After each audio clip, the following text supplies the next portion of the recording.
Alright guys, welcome back, and in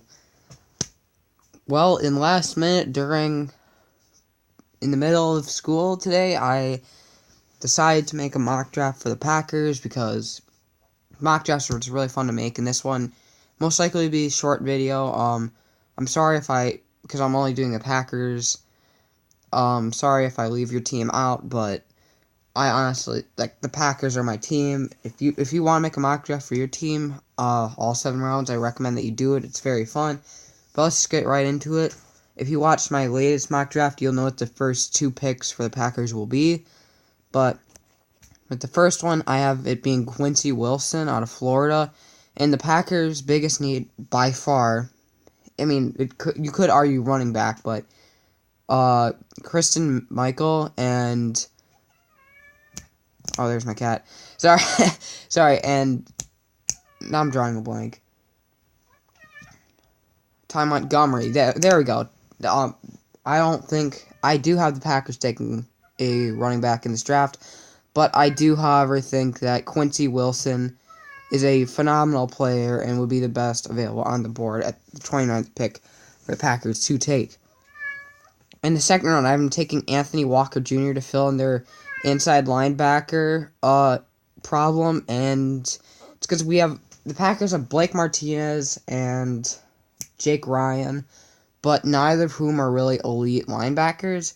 I really like them both, but adding Anthony Walker to be the starter would be absolutely phenomenal. It would make the Packers defense so much better by adding him.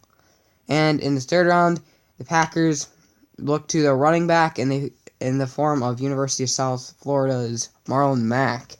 And because this draft is loaded with running backs, the Packers, Ted Thompson is smart. He'll know to wait until either the third or fourth round to take a running back and then jump on it.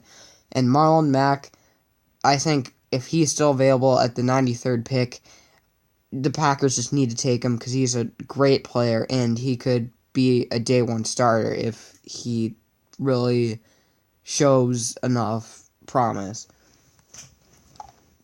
And within the Packers' 4th round pick, I'm taking Sean Harlow.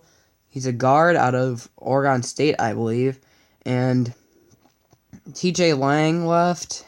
And the year before that, Josh Shitten left. So the Packers do have a need at guard. And I think while Sean Harlow might not be a day one starter, I think he's still... he might be a starter, but I think he would be a great addition to help fortify the Packers' offensive line with Josh Sitton and TJ Lang now gone out the window. In the 5th round, I have the Packers taking Tanzel Smart out of Tulane, defensive tackle, and he really can just add depth. He's not going to be he could be a starter, I guess, but he's not a day one starter, but I think he definitely could add some depth and be a helpful addition to this Packer defense. So, yeah, that's why I have the Packers taking him. With they got a compensatory pick in the 5th round, I am taking Reasel Douglas, who's not a elite corner. He wasn't exactly an elite corner in college, but he could be a good number 2 or even number 3 corner. With adding Quincy Wilson, adding Reasel Douglas could really help add some depth to this Packers secondary. I think the Packers should just, at corner, they should just keep going young. We have Darius Gunter and whatever, but I think Reasel Douglas could be a good number 2 or number 3 corner, depending on how good he is in training camp and preseason and all that jazz.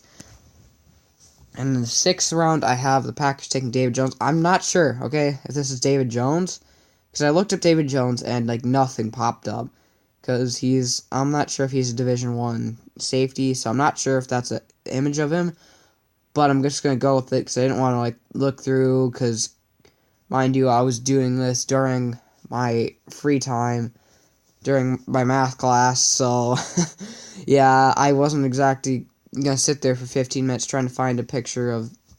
I'm sure it's him, though, because this is the first image that came up.